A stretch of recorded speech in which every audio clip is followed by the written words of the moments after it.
Hello and welcome back to ESL-Easy English, the podcast that helps you improve your English while learning about interesting topics. I'm your host, James. And I'm Alison. It's great to be here with you all again. Today, we're going to talk about something very exciting: future goals and dreams. What do you want to do in the future? This is a topic that everyone, no matter their age or where they come from, can think about. That's right, James. Thinking about the future can be fun, and it's also a good way to practice English. We can use different verb tenses and vocabulary to talk about our hopes and plans. Exactly. So, Alison, to start us off, let's imagine you're talking to a friend. How would you begin a conversation about your future dreams? I might say something like, I've been thinking a lot about what I want to do when I'm older. Or, I have some big dreams for my future. Those are great starting points. When I'm older is a very common phrase. And big dreams sounds exciting. So, what kind of dreams do you have, Alison? Let's start with something simple. Maybe a short-term goal. Well, a short-term goal for me is to improve my cooking skills. I want to be able to cook at least 5 new recipes by the end of the year. I really enjoy trying new foods, and learning to cook them myself would be wonderful. That's a fantastic goal and very practical. So you're using the phrase, I want to be able to cook. Can you explain why we use want to be able to? Yes, it's a way of expressing a desire or a hope for a future ability. Want shows the desire, and be able to shows the capability or skill. So, I want to be able to cook means I desire the skill of cooking. That makes sense. It's about having the ability. And what about the 5 new recipes by the end of the year? That's a SMART goal: specific, measurable, achievable, relevant, and time-bound. Oh, I didn't think of it that way, but yes, it is. It's specific because it's about recipes, measurable because it's 5, achievable because I think I can do it, relevant because I love cooking, and time-bound because it's by the end of the year. Perfect.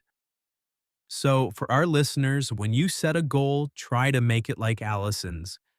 Be specific and give yourself a deadline. Now, let's move to slightly bigger dreams. What's a dream you have that might take a bit longer to achieve? I dream of traveling the world. I've always wanted to see different countries, experience new cultures, and try different foods. My ultimate dream is to visit Japan. I've seen so many beautiful pictures of Japan, and I'd love to experience it firsthand. Traveling the world is a wonderful dream. Many people share that. When you say, I dream of traveling, what does dream of mean here? Dream of is similar to dream about. It means you often think about something you really want to happen. It's a strong wish.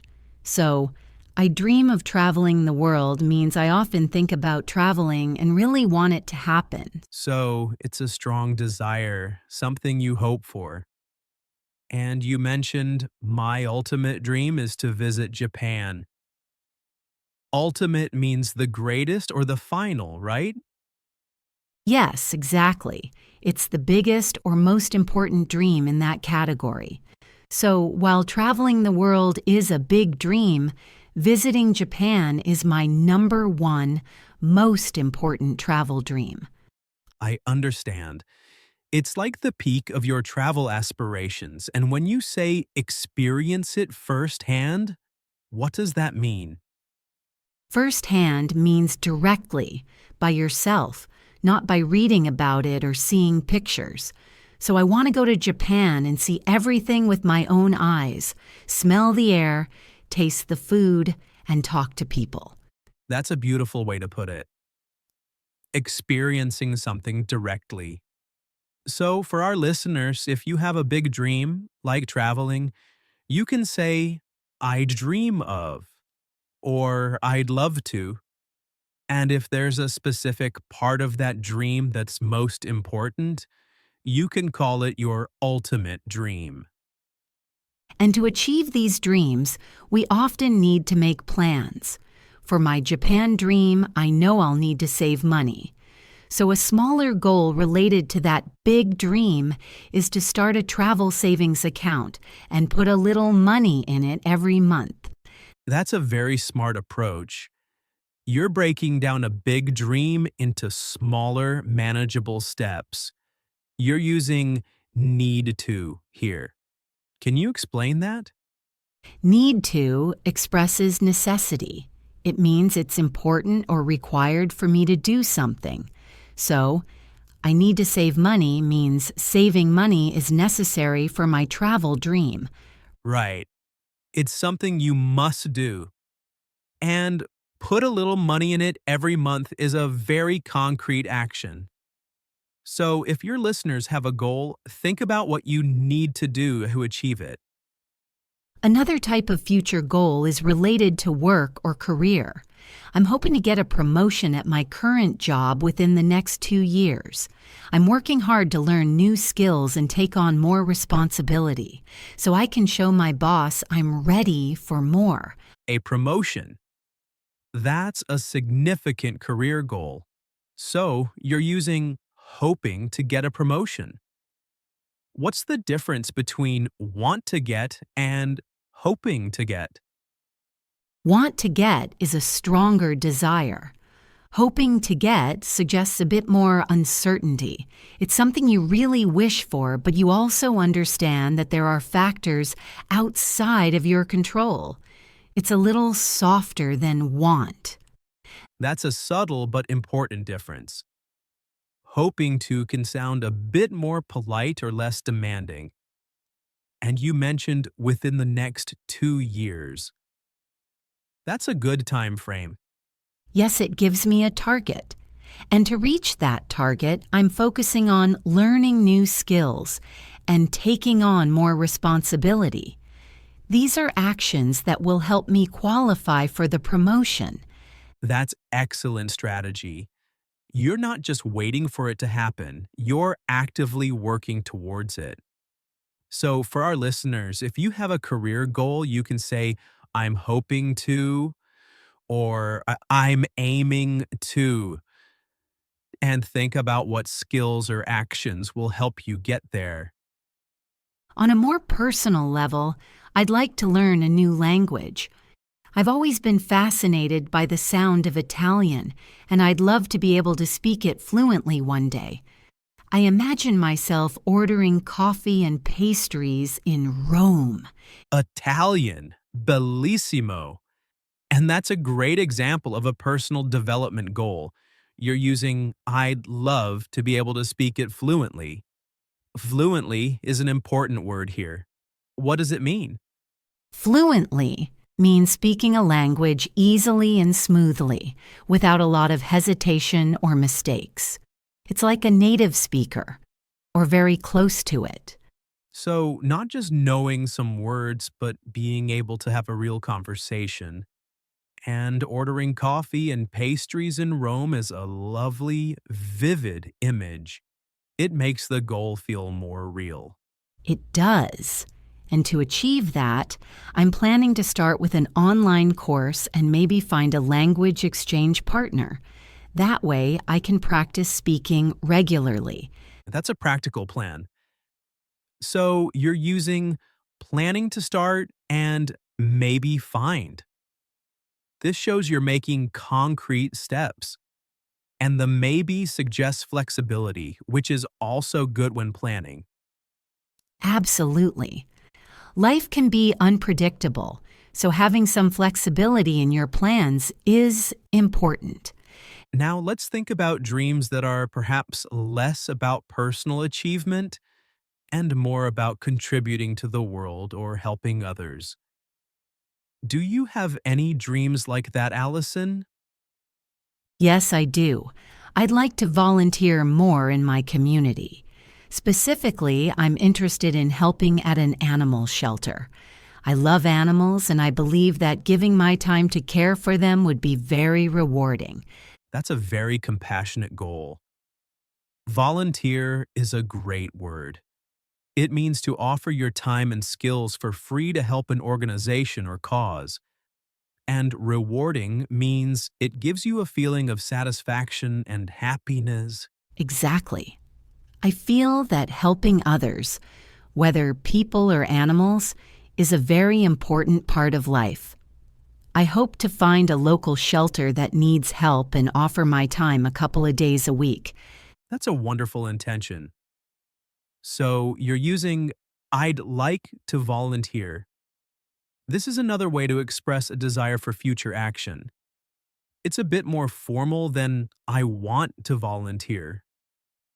Yes, I'd like to is often used in more polite situations or when expressing a wish that might be more difficult to achieve immediately. It's a softer way of saying, I want. So for our listeners, you can use I want to, I'd like to, I hope to, or I dream of to talk about your future goals and dreams. The choice often depends on how strong your desire is and the situation. And sometimes our dreams are about creating something. For example, I've always wanted to write a book. It might be a collection of short stories or even a novel. It's a big creative challenge, but I have many ideas I'd love to bring to life. Writing a book. That's a fantastic creative dream. And bring to life is a lovely expression. It means to make something that was just an idea become real. Yes, I imagine sitting down and creating characters and stories that people can enjoy. To do this, I know I'll need to dedicate time for writing every day, even if it's just for 30 minutes. And I'll need to read a lot to improve my own writing. That's a clear plan of action. Dedicate time means to set aside time specifically for that activity. And writing is crucial for writers, so you're using I know I'll need to. This indicates a strong certainty about the steps required. Yes, because I've thought about it a lot. I understand that writing a book isn't easy, and it requires discipline. Discipline is key for many goals. Alison, we've talked about various types of goals: short term, long term, career, personal development, community, and creative. Is there anything else you'd like to add about future goals and dreams? I think it's important to remember that not all goals have to be huge or life-changing. Sometimes, a simple goal, like learning to play a new song on the guitar or finishing a puzzle, can bring a lot of joy and a sense of accomplishment. That's a very important point. Small victories matter too. It's about the process and the satisfaction of achieving something. So even if your dream is to learn a new song, you can say, I'm going to learn to play, or my goal is to learn. And it's okay if your dreams change over time. What you want today might be different from what you want in 5 years. That's perfectly normal. The important thing is to keep thinking about what makes you happy and what you want to achieve. That's a great piece of advice, Allison. Our dreams are not set in stone. They can evolve with us. So, to recap for our listeners, we've discussed several ways to talk about future goals. We can use phrases like, I want to, I'd like to, I hope to, I dream of, and I'm aiming to. We can talk about short-term goals and long-term dreams. We can break down big dreams into smaller, actionable steps. We can use vocabulary like SMART goal, firsthand, fluently, volunteer, rewarding, dedicate time, and discipline. And remember to be specific with your goals. And it's good to have a time frame, even if it's just by the end of the year or within the next 2 years. Absolutely, and don't be afraid to dream big. Whether it's traveling the world, starting a new career, learning a language, writing a book, or helping your community. Or even just learning to cook 5 new dishes. Exactly. All these aspirations are valuable. They give us direction and purpose. They make life more interesting. And practicing talking about them in English is a great way to improve your language skills. So we encourage all our listeners to think about their own future goals and dreams. Try talking about them with friends, family, or even just to yourself. Use the phrases we've discussed today. For example, you could say, I want to improve my English by watching more TV shows. Or, I'd like to travel to a new country next year. Or, my ultimate dream is to become a doctor. The possibilities are endless. Well, Allison, this has been a really inspiring conversation. Thank you for sharing your dreams and goals with us. Thank you, James. It's been a pleasure. I hope our listeners feel motivated to think about their own futures. I'm sure they do. And that brings us to the end of today's episode of ESL Easy English. We hope you enjoyed our chat about future goals and dreams. If you enjoyed the podcast, please give us a like and subscribe to the channel. It really helps the channel grow. Keep practicing your English, keep dreaming, and keep working towards those dreams. Join us next time for another engaging topic. Until then, please leave us a comment on your future goals. We would really love to hear about them. But for now, goodbye, and see you next time. Goodbye, everyone.